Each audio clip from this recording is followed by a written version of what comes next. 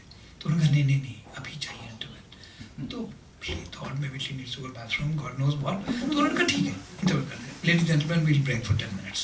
تو اب جب یہ جو تھی بیگم اختر, انہوں نے ان کو کونے میں بلایا محترمہ کو, اور کہنے لگے کہ دیکھو ایسا ہے کہ میں ہر غزل گانے سے پہلے کہتی ہوں یہ غزل شکیل بدایونی صاحب کی لکھی ہے, یہ غزل فلاں کی لکھی ہے, جگر مراد آبادی کی. اب میں نے ابھی دیکھا یہ جانا سر صاحب آ کے بیٹھے ہیں, تو میں نے کبھی ان کی کوئی غزل نہیں گائی ہے, مجھے بڑی شرمندگی ہوگی, پوری شام گاتی رہوں میں اور مختلف شاعروں کا نام لیتی رہوں, وہ بیٹھے ہوئے تو مجھے بڑی شرم آئے گی. تو تم ایسا کرو, ان کی کوئی کتاب ہے تمہارے پاس, تم ایسا کرو اوپر رکھ دو بیڈ روم میں جلدی سے جاتی ہوں, میں 3 شعر یا 4 شعر یاد کر لوں گی, میں تم فکر نہیں کرو, میں ٹیون بنا لوں گی اور میں سازندوں کو سمجھا دوں گی, میں ابھی گا دیتی ہوں 10 منٹ, اسی سے شروع کر دوں گی. تو ان محترمہ نے, وہ محترمہ ہمارے فادر کی بہت گہری دوست تھیں. تو اب کتنی گہری دوست تھیں اس کے بارے میں نہ پوچھا جائے تو بہتر. تو انہوں نے آ کے ہمارے فادر سے کہا کہ بھائی میرے پاس تو تمہاری ساری کتابیں ہیں, اس کو کون سی بتاؤں, تم جو بتاؤ ڈاگ ایئر اٹ وہی گاتے. تو میرے فادر نے کہا دیکھو ایسا ہے کہ اگر بیگم اختر میں اتنی کانفیڈنس ہے کہ وہ ایک 4 شعر یا 5 شعر زبانی یاد کر سکتی ہیں, دھن بنا سکتی ہیں اور گا سکتی ہیں 10 منٹ میں, تو پھر یہ it behoves upon me to write a new ghazal. And he went upstairs and he wrote 5 شعر کی غزل 3 منٹ میں. وہ لے کے آئے, بستر پہ رکھ گئے, بیگم اختر اوپر گئیں, انہوں نے پڑھی, نیچے آ کے انہوں نے گائی. And ان کے CD میں ایک ہی غزل اختر صاحب کی گائی ہوئی, that was written in 4 minutes. صبح کے درد کو راتوں کی جلن کو بھولیں, صبح کے درد کو راتوں کی جلن کو بھولیں, کس کے گھر جائیں کہ اس وعدہ شکن کو بھولیں, کس کے گھر جائیں کہ اس وعدہ شکن کو بھولیں. تو یہ غزل گائی بیگم اختر نے. ایک اور بات ان کی سناتا ہوں, کیا مزے کی بات ہے کہ فلموں میں گانے لکھتے تھے, بہت گانے لکھے. بگننگ گانا ان کا سب سے مشہور ہے, وہ آنکھوں ہی آنکھوں میں اشارہ ہو گیا, بیٹھے بیٹھے جینے کا سہارا ہو گیا.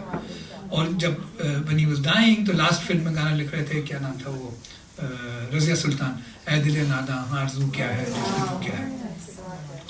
سو اب فلم کی گانے کی عجیب عجیب باتیں ہوتی ہیں. تو ایک فلم کی لوگ بیٹھے ہوئے لیونگ روم میں, تو کہتے ہیں کہ اختر صاحب گانا اس سچویشن پہ ہے کہ مندر کا جو پنڈت ہے, مہنت ہے, اس کو بیٹی کی شادی کرنی ہے, لیکن پیسہ نہیں ہے, وہ جہیز دینا ہے, تو اب کرے کیا.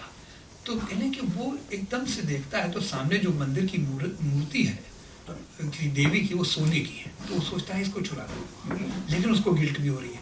تو یہاں پہ اس سچویشن میں گانا ڈالنا ہے. تو ایسا کریں گے, ایک شاٹ اس کی آنکھ کا, اور پھر کیمرہ جاتا ہے مورتی پہ, پھر کیمرہ اس کے فیس پہ, پھر مورتی پہ, اور اتنے میں بارش شروع ہوتی ہے, اور جو ہوا چلتی ہے, اور گھنٹے ٹن ٹن بج رہے ہیں, اور یہاں بجلی کڑکی, اور یہاں سے گانا ہلکے رفیع صاحب کی آواز میں شروع ہوا. ٹیون بتانا بھائی, ٹیون بتا. تو وہاں پہ اب کہتے ہیں 1 منٹ رک جائیے. ڈاکٹر صاحب کیا ہے کہ گانے سے پہلے ایک پرانا کوئی ہندی کا شلوک ڈالتے ہیں, کوئی اینشنٹ شلوک ہو جو بھاری آواز میں, پروز کی آواز میں کہا گیا ہو, اس کے بعد رفیع صاحب کا گانا شروع ہو. تو آپ تو پڑھے لکھے آدمی ہیں, کوئی ڈھونڈ کے بتائیے گا کوئی بہت اچھا اس کانفلکٹ کو جو بتائے, ایسا کوئی ہمارے ہندو دھرم کا کوئی شلوک ہو تو مزہ آ جائے. تو میرے فادر نے سگریٹ جلائی, 1 منٹ سوچا, کہنے دیکھیے یہ لکھ لیجیے نا کہ پاپ کے کارن جائے اکارت,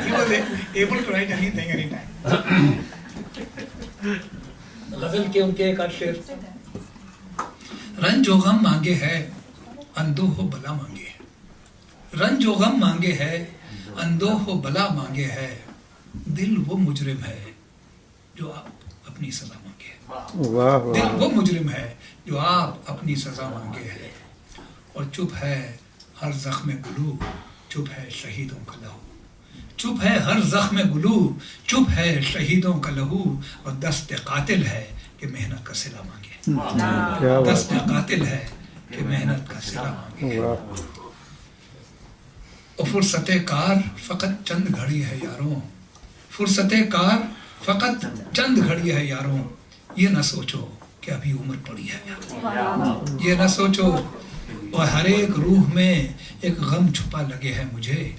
ہر ایک روح میں ایک غم چھپا لگے ہے مجھے. یہ زندگی تو کوئی بد دعا لگے ہے مجھے. یہ زندگی تو کوئی بد دعا لگے ہے مجھے. اور اجڑی ہوئی ہر آس لگے زندگی رام کا بنواس لگے. اور ایک ایک لہر کسی یگ کی کتھا مجھ کو گنگا کوئی اتہاس لگے. اور تو کہ بہتی ہوئی ندیا کے سامان تجھ کو دیکھوں تو مجھ کو پیاس لگے. کیا بات تو کہ بہتی ہوئی ندیا کے سامان تجھ کو دیکھوں تو مجھ کو پیاس لگے. چلیے یہ تو ہوا. اب اس کے بعد بھائی بھی ہمارے شاعر ہیں. بھائی اچھا عام طور پہ جو لوگ شاعری کرتے ہیں تو وہ فلمی گانوں میں ان کی شاعری بی کلاس ہوتی ہے اور ان کی جو ہے پرائیویٹ شاعری ہوتی ہے وہ زیادہ عظیم ہوتی ہے. My sense is that Javed has actually written far better and fabulous film songs. Some film songs he has written are, really going to last for a long time, which is not true of a bunch of film music these days. پرانے زمانے کے تو چل رہے ہیں ابھی, لیکن یہ نئی گانوں میں سے کچھ گانے جو ہیں جاوید نے لکھے ہیں جو بہت اچھے لکھے ہیں. جیسے کچھ نہ کہو کچھ بھی نہ کہو. That's a great song. That's a great song. So